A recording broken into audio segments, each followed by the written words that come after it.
Кемнәргә Казан теркиләре дибез? 13 гасырның урталарына таба Урта Идел һәм Түбән Чулман буйларына яу чапкан Батый хан гаскәрләре анда Болгар исемен йөрткән теркиләр кавеменә тап булган һәм ул җирләрдән Иделнең уң ягына үтеп, көнчыгыш славяннарга таба хәрәкәт иткәннәр.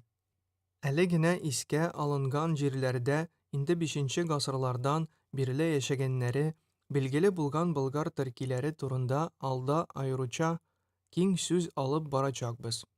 14 гасырның ахырларына таба болгар исеме бары тик кайбер китап битләрендә генә калып, халык арасында онытыла барган. Бу өлкәдәге борынгы ырук һәм нәсел исемнәре дә әкренләп югала бара. Мәмләкәт исеме буларак та кулланылышта йөргән болгар урынына 14 гасырдан башлап Казан исеме кереп китә.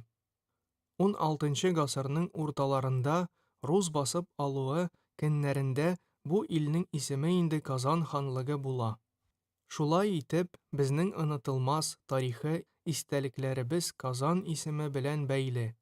Димәк, Казанның тарихи һәм милли әһәмияте гаять зур.